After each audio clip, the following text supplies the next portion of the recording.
Merci beaucoup pour cette invitation. C'est vrai que ça va être difficile pour moi parce que vous avez déjà entendu énormément de choses durant toute cette matinée, donc mon intervention, toute cette journée.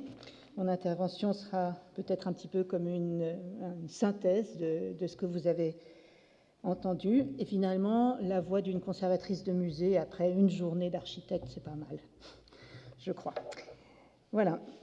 Donc, effectivement, je vais m'appuyer sur mon expérience au Musée des Beaux-Arts de Nantes. En 1801, ce musée des Beaux-Arts est créé comme 15 autres musées dans une France large, parce que vous savez que Bonaparte avait une vision assez large de ce qu'était la France, sachant que Bruxelles, Genève, Mayence en faisaient partie. Donc les grandes villes de France vont avoir le droit de créer un musée, puisque seul le Muséum central était autorisé. Et en 1801, à la suite de toutes les récupérations napoléoniennes, le musée central débordait et il était temps de mettre en place une politique régionale avec l'envoi d'une quarantaine de tableaux.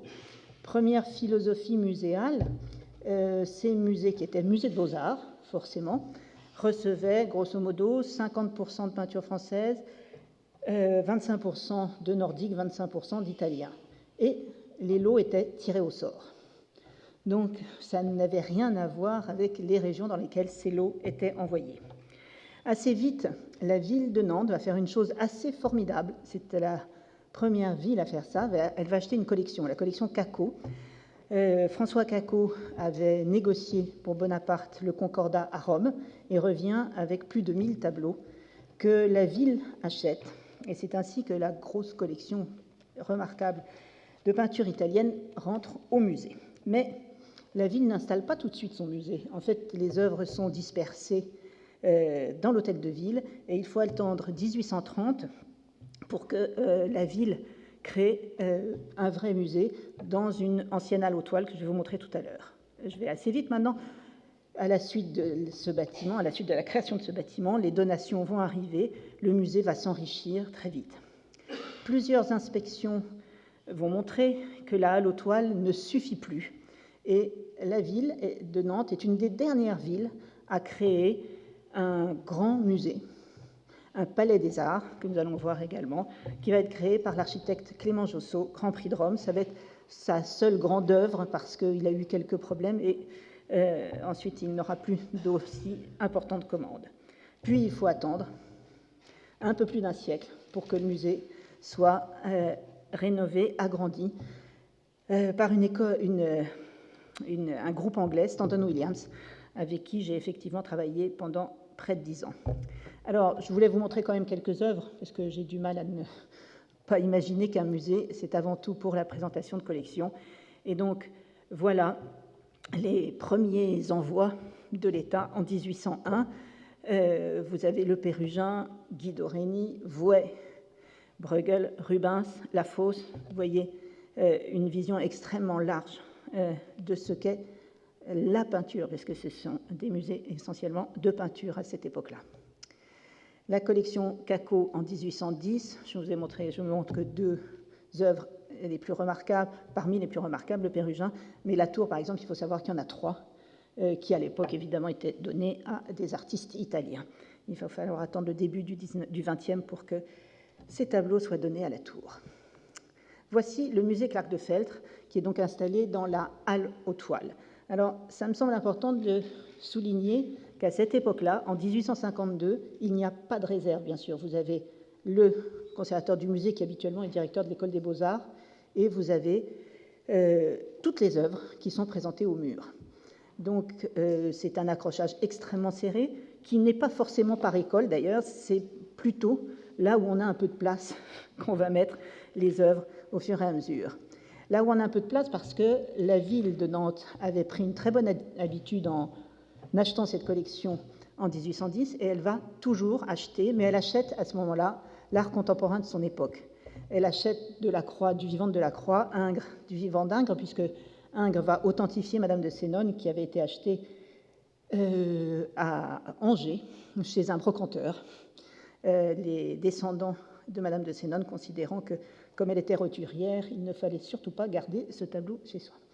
Grâce à ça, le musée des Beaux-Arts de Nantes bénéficie d'un des plus beaux tableaux d'Ingres. Et puis Courbet, les cribleuses, qui est acheté du Vivant de Courbet, grâce en fait au salon qui se tenait annuellement à Nantes, et les artistes savaient que la ville de Nantes achetait, et donc ils ont envoyé en général des pièces assez remarquables.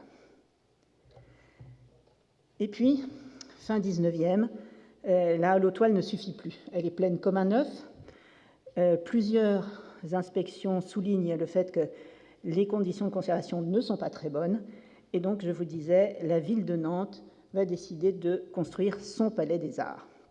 Alors, il est construit, et c'est pour ça que je dis un peu une synthèse, il est construit comme le musée d'Amiens dont on nous a parlé ce matin. C'est le même type de construction exactement, comme le palais des Beaux-Arts de Lille. Ces grands palais qui sont faits avant tout pour les Beaux-Arts, avec un plan central très simple, un patio. Alors, celui-ci est couvert dès l'origine, des galeries au rez-de-chaussée qui ont des éclairages latéraux, et au premier étage, de grandes galeries avec un éclairage zénital. Alors, je dois vous dire que l'éclairage zénital à Nantes est assez formidable, puisque il y a une très belle lumière, assez douce et assez légère, et qui change au fur et à mesure du passage des nuages. Je vous en reparlerai tout à l'heure. Voilà, avec un hall d'entrée suffisamment grand. Le voilà, en haut à gauche. Vous voyez que dès le départ, les architectes avaient prévu d'accueillir de façon très large le public. Et puis, vous avez ce patio, ce fameux patio qui, à l'époque, était rempli de sculptures. Alors, ces sculptures vont rester dans ce patio jusqu'à la Seconde Guerre mondiale. Malheureusement, Nantes fait partie de ces villes bombardées sauvagement, et on va vider le patio de toutes ces sculptures pour transformer ce patio en chambre mortuaire. Elles n'ont jamais été réinstallées dans le patio. Un certain nombre ont d'ailleurs, il y avait des plâtres, et vous savez que nos plâtres ont malheureusement eu une période de désamour si fort que certains ont disparu. Mais il reste encore pas mal de choses, et ça va être à nouveau réinstallé, vous allez voir tout à l'heure, dans différents endroits. Ces grandes galeries, ces formidables grandes galeries qui font 12 mètres de haut, une lumière naturelle magnifique, qui permettent d'accrocher les collections sur plusieurs niveaux, chose qu'on fait un tout petit peu moins, mais enfin, malgré tout. Et là, à partir de 1900, on accroche par école. Donc vous avez sur la photographie du bas un accrochage des collections italiennes. Le musée avant travaux. Vous allez me dire pourquoi fallait-il rénover ce musée? Alors effectivement, à la fin des années 70 et pendant les années 80, le musée a fait l'objet d'un lifting. On a enlevé tous les rajouts qui avaient été faits au fur et à mesure des années, en particulier dans les grandes galeries. Il y a des mezzanines qui avaient été construites, il y avait toute une série de choses qui avaient été construites. Le musée va retrouver ses volumes d'origine. Au rez-de-chaussée, comme ça arrive souvent, une bibliothèque s'était installée sur une partie du rez-de-chaussée et elle va être transférée dans une médiathèque. Donc le musée retrouve ces espaces. On repeint en blanc et on nettoie. Et vous voyez ici, par exemple, l'escalier monumental retrouve toute sa splendeur. Alors, le patio vidé de ces sculptures devient salle d'exposition temporaire, 1200 mètres carrés en lumière naturelle, qui permet une souplesse énorme, en fait, puisque chaque fois, il faut construire une muséographie différente pour chaque exposition. Et puis, le hall d'accueil, finalement, le hall d'accueil, c'est lui qui va accueillir une partie de la collection de sculptures qui sera présentée. Alors, ce travail de rénovation qui a été mené, entre autres, par Henri-Claude Cousseau, va faire que la ville considère que son musée est rénové. Mais Henri-Claude Cousseau, très bon conservateur, va acheter énormément et va bénéficier de dépôts d'État également. Donc, en moins de 20 ans, ce sont plus de 850 œuvres qui rentrent au musée. Alors, il va se poser une double question. D'une part, cette collection d'art contemporain, il faut la présenter. La ville de Nantes, ayant toujours acheté de l'art contemporain, se présentant comme une ville de son siècle et de son époque. Et puis, eh bien, ce musée, petit à petit, eh bien, le lifting n'a pas tenu, comme tout lifting. Donc il pleut dans le musée. Ce musée n'a pas de réserve. Ce musée n'a aucun service contemporain. Il n'y a pas d'espace pédagogique, il n'y a pas d'auditorium. Et donc, il faut en fait revoir les choses. Alors, j'ai eu l'immense privilège d'arriver au moment où le musée du château s'ouvrait. Il y avait une fenêtre de tir de 3 mois. Et je suis arrivée à faire un bilan en expliquant qu'on ne pouvait pas continuer à avoir un musée avec la réputation qu'avait le musée des Beaux-Arts de Nantes sans réserve, parce que ce n'était pas vraiment digne, sans auditorium, sans espace pédagogique. Et j'ai eu la chance d'être entendue. Alors, ensuite, il y avait une autre donnée qui était une donnée assez essentielle. Oh, oui, c'est pas tout à fait ça, mais je vais du coup vous parler mieux quand même, parce que je vois que c'est le problème de l'informatique. Ensuite, il y avait un autre sujet, un sujet de fond extrêmement important. La ville de Nantes, vous le savez sans doute, l'ensemble des chantiers navals ont fermé à la fin des années 80. Et une grande partie des chantiers navals étaient installés juste en face du centre-ville, sur l'île de Nantes. Donc la ville commence à réfléchir à l'urbanisation de cet immense espace. Et un certain nombre de décideurs, aussi bien d'élus que de gens en partie du monde culturel, considèrent, et c'est ce qu'on a fait énormément en France, qu'il faut séparer les beaux-arts anciens de l'art moderne et contemporain. Il se trouve que je n'ai pas cet avis-là et que je considère que c'est essentiel de lire la création contemporaine à l'aune de l'histoire de l'art. Et donc, assez vite, je sais qu'il y a un espace disponible à l'arrière du musée. Et je propose donc, au contraire, de faire un musée d'art depuis le XIIIe siècle jusqu'à l'art contemporain. Et que nous restions au même endroit, sachant que le musée des Beaux-Arts est très apprécié et très aimé des Nantais. J'ai la chance, en fait, de l'emporter pour une raison politique très simple, c'est qu'effectivement, pratiquement tous les nouveaux projets étaient sur l'île de Nantes. Et de fait, le centre-ville n'était pas abandonné, mais il n'y avait pas de projet pour le centre-ville. Et donc, la rénovation et l'extension du musée des Beaux-Arts en centre-ville l'a emporté, puisque ça rééquilibrait, en quelque sorte, tous les travaux faits sur l'île de Nantes. Donc, cette programmation, c'est donc avant tout faire un seul musée généraliste, donner à l'art contemporain la place qu'il mérite au sein même de l'ensemble des collections, prévoir une offre culturelle ambitieuse avec auditorium, salle pédagogique, cabinet d'art graphique, bibliothèque, documentation, et puis, alors c'est évidemment ce qui coûte le plus cher, remettre à niveau le bâtiment. Réfection de l'ensemble des verrières, contrôle du climat qui n'était pas du tout, insonorisation, construction de réserves, etc. Les réserves vont être construites, pour ma plus grande chance, à l'extérieur. Et alors, ces réserves construites à l'extérieur, c'est un très bel outil de travail. C'est à la limite du centre-ville, tout dépend du chauffeur, c'est entre 17 et 22 minutes en voiture du musée, mais ça permet d'avoir un véritable outil de travail extrêmement performant. Les grandes étapes, donc 2007, étude de faisabilité, 2008, étude de programmation avec le cabinet Aubry-Guiguet, 2009, concours international. C'est une équipe anglaise qui va être désignée. Il y avait 5 candidats, Perrault, Emmanuel Gondran, Barani, Gaël Pénaud et donc Stanton Williams. Il se trouve que j'ai eu la chance de travailler avec eux parce que je dois avouer que pendant plusieurs années, parce que de 2009, 2010, 2011, nous avons fait l'avant-projet sommaire, l'avant-projet détaillé, et ça a été un échange extrêmement fructueux, sympathique et d'une écoute assez formidable. Sachant que Stanton Williams, Paul Williams est muséographe, il travaille beaucoup pour les musées anglais. Donc on avait un véritable échange de fonds. 2011, dépôt du permis de construire. En septembre, nos nouvelles réserves sont prêtes, nous déménageons et nous traitons toutes les collections et nous faisons le récollement décennal à l'occasion de ce déménagement. Et puis, malheureusement, tous les sondages n'avaient pas été faits, puisque nous étions installés dans le musée, tout n'était pas possible, et fin 2011, on s'aperçoit qu'il y a des niveaux d'eau importants. Dans ces cas-là, tout le monde a toujours une très bonne raison, tout le monde sait que tout le monde le savait avant.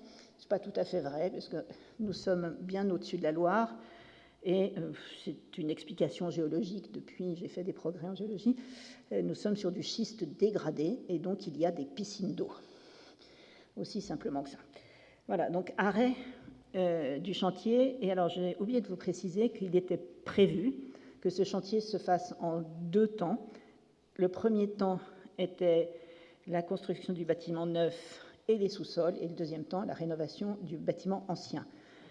Je dois avouer que j'avais poussé à cette hypothèse, sachant qu'une fois que j'avais le pied dans l'affaire, une fois que nous avions fait le sous-sol et le bâtiment neuf, la rénovation du bâtiment ancien était absolument incontournable. Il faut donc reprendre le permis de construire, refaire des appels d'offres, et c'est là où j'ai vraiment eu beaucoup de chance. Il se trouve qu'on ne pouvait plus faire les choses en 2 tranches, il fallait tout faire d'un seul coup. La presse a bien sûr dit que le musée coûtait 2 fois plus cher. Non, il ne coûtait pas 2 fois plus cher, mais les 2 tranches étant réunies, c'était effectivement le prix global du musée. Bon, ça n'a pas été le moment le plus facile, parce que j'ai bien cru que j'avais fermé un musée, qu'il n'était pas sûr que je le réouvre.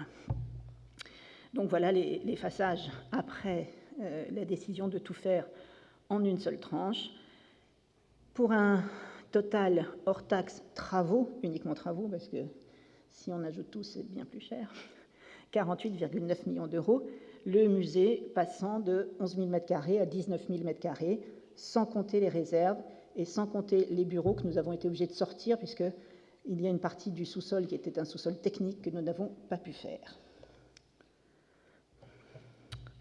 Voilà le projet de Stanton Williams, en partie d'ailleurs. Ils ne touchent donc pas du tout à la façade principale. La seule chose qu'ils font sur la façade principale, c'est qu'ils vont aménager une terrasse, une entrée beaucoup plus accueillante. Mais vous avez sur la photo de gauche le cube qui va accueillir les collections contemporaines et qui répond en fait au bâtiment de Josso, qui est aussi aveugle, mais parce que dans un musée de beaux-arts, on a souvent besoin de murs pour accrocher. Donc il y a quelques fenêtres qui donnent de la lumière naturelle, pour retrouver cette lumière naturelle si formidable dans le bâtiment ancien. Vous avez la construction sur le côté, mais je vais vous montrer un plan, ça sera plus simple tout de suite, de la documentation, bibliothèque et cabinet d'art graphique. Et puis, sur la photo de gauche, vous avez la façade de ce cube contemporain. Cette façade, en fait, accueille l'escalier qui va desservir les 4 niveaux du bâtiment contemporain. Et c'est un escalier dans lequel les architectes ont essayé de retrouver la magnificence de l'escalier monumental du bâtiment de 1900, puisque c'est on n'a pas le droit de regarder dans le jardin du voisin. Vous allez comprendre le plan suivant tout de suite. Non, enfin, on ne le voit pas trop, mais voilà. Et c'est une façade qui est en marbre, qui est à la fois isolante parce qu'il y a une lame d'air qui isole, et en même temps qui est complètement translucide et qui, effectivement, donne une très belle lumière.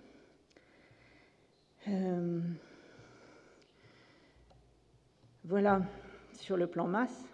Donc, vous voyez en haut, à gauche, le bâtiment contemporain, le cube, puis, alors je vais essayer de voir si je sais faire marcher, oui, je sais faire marcher. Donc ici, le bâtiment contemporain, le bâtiment ancien qu'on ne touche absolument pas, on rénove et on travaille sur le climat, mais sinon on ne le touche pas. Ici, ce nouveau parvis qui permet un accueil généreux sur la rue, ça ne donne sur rien, donc on fait un accueil généreux, mais on ne peut pas démolir les bâtiments qui sont juste en face.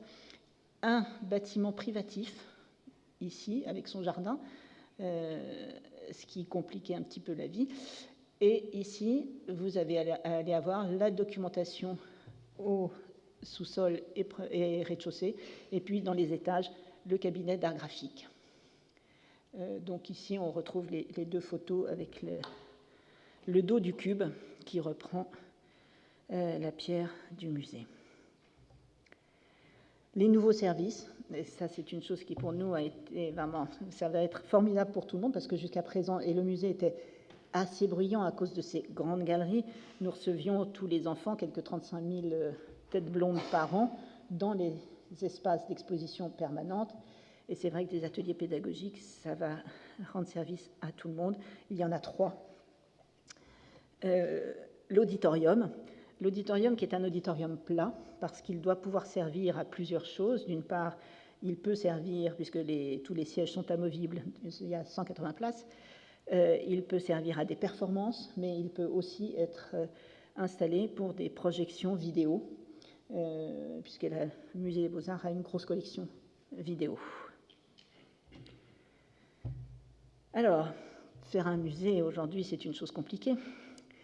Nous continuons à avoir un rôle pédagogique important, donc nous continuons à travailler sur un circuit chronologique. On démarre avec le XIIIe siècle et on termine dans le cube avec l'art contemporain. On essaye d'utiliser tous les types d'accrochages possibles. Certaines salles c'était ce que j'avais prévu, mais je crois que mes collaborateurs ont gardé en grande partie ce que j'avais choisi. Certaines salles, et en particulier pour l'art ancien et pour le 19e, vont avoir un accrochage assez dense, et en même temps, les œuvres majeures seront isolées. On pourra faire autour d'artistes, parce qu'il y en a un certain nombre de fonds pour le 19e, de fonds d'atelier, faire un ensemble. Les techniques sont mélangées, peinture, sculpture, vidéo, ainsi que parfois la chronologie va être bousculée avec quelques présentations ponctuelles, thématiques, où vont être mélangées l'ensemble des périodes représentées et couvertes par le musée. Nous avons beaucoup travaillé sur cette muséographie, parce que j'avais demandé aux architectes surtout de ne pas couper ces grandes galeries, qui me semblaient être une chose assez formidable, mais elles sont vraiment énormes, et en même temps, nous avions besoin de murs pour présenter un certain nombre de petits formats, et surtout pour arrêter le visiteur. Parce que j'ai quand même vu quelques visiteurs faire cirer nos parquets, ils couraient, ils glissaient. Et donc je pensais qu'il était vraiment important, d'une part, de présenter tous nos petits formats, de présenter des sculptures, et en même temps de ne pas couper, de laisser ces grands espaces très généreux.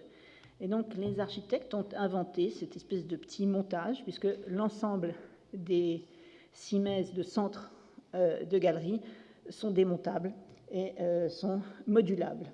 Donc c'est une espèce de Lego c'est un gros Lego, mais ça permet en même temps d'avoir une présentation la plus mobile, la plus souple possible, alors que nous sommes dans des espaces très traditionnels.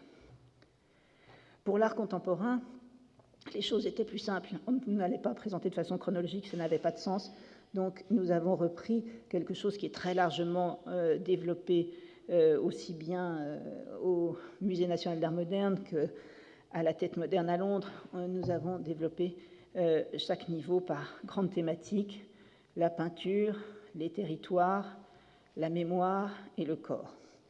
Pour chaque niveau, les techniques sont toutes mélangées, peinture, sculpture, photo, vidéo, installation.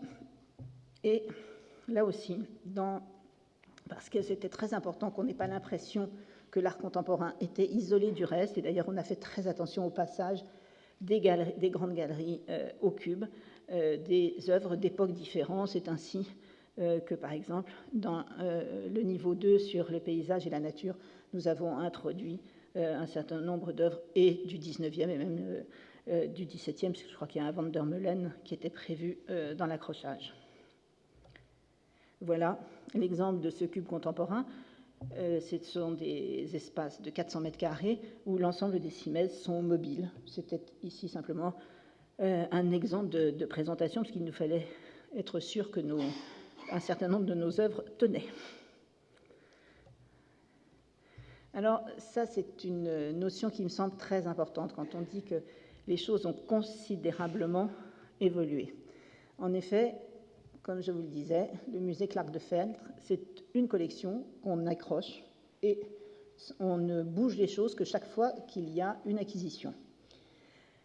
Et puis, petit à petit, le musée se vide, en particulier après la Seconde Guerre mondiale. On met un certain nombre d'œuvres en réserve, on ne garde plus que les œuvres qui nous semblent absolument essentielles, mais on garde un accrochage statique dans ce qu'on appelle les collections permanentes. Depuis 1977, les choses ont beaucoup bougé. Et hormis un certain nombre de chefs-d'œuvre qu'on aime retrouver et qu'on doit, à mon sens, retrouver, parce que pédagogiquement, ça permet d'avoir comme ça des points de repère, les collections tournent.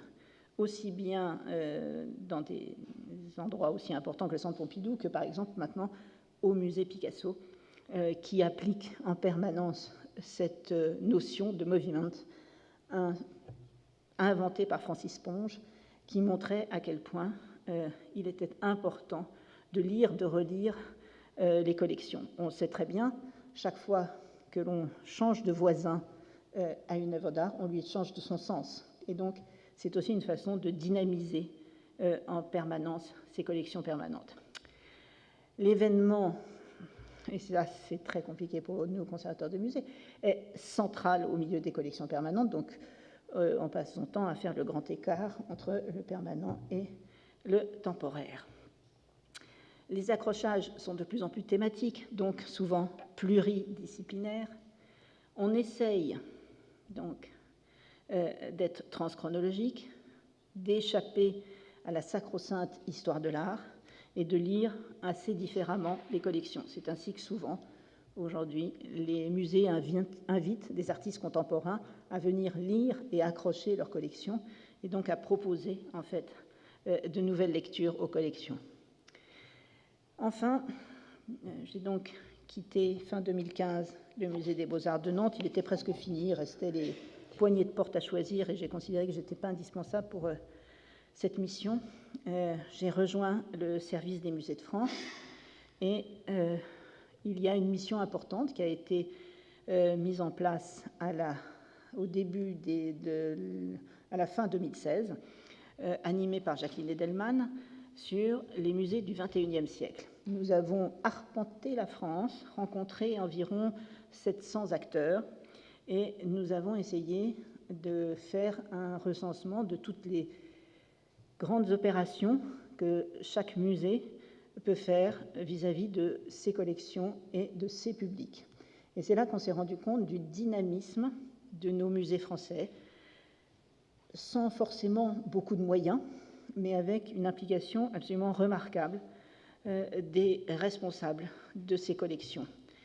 Et ce qui en est sorti, il y a énormément de choses qui sont sorties, mais ce qui en est sorti tout particulièrement, c'est qu'aujourd'hui, le musée doit être une maison commune. Le musée est un endroit où les gens ont envie de se retrouver, de participer aussi. La co-construction est une chose qui est très largement non seulement demandée, mais pratiquée. Un certain nombre de musées, je pense en particulier au musée des Confluences, qui très souvent fait participer un certain nombre de publics à ces expositions temporaires. Bien sûr, les espaces de convivialité, on ne peut plus se passer dans un musée d'avoir des espaces de repos, des espaces informatiques où les gens peuvent venir consulter sur les bornes nos collections, puisque, il faut quand même le dire, nos collections sont en grande partie numérisées. Alors, elles ne sont pas toujours sur le net, mais dans les musées même, elles sont disponibles. Des espaces où les gens vont se rencontrer, vont prendre des repas, vont se donner rendez-vous, parce que finalement, le musée est climatisé quand il fait chaud, lui aussi. Et donc, cette notion de maison commune est un des éléments essentiels qui est ressorti de cette rencontre avec l'ensemble des professionnels. Et pour conclure très simplement, je vous ai mis une œuvre que j'ai qui a été acheté par le Musée des Beaux-Arts de Nantes pendant que j'y étais, qui est la seule œuvre de Joan Hanson dans les collections publiques françaises, mais qui, à mon avis, résume assez bien ce que peut être un musée, d'où il vient et ce qu'il peut devenir. C'est donc la Dame du marché aux puces.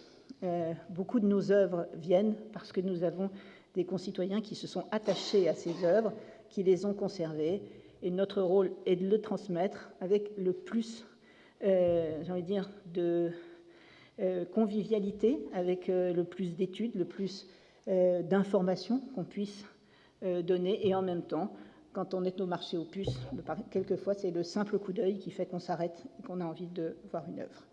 Je vous remercie.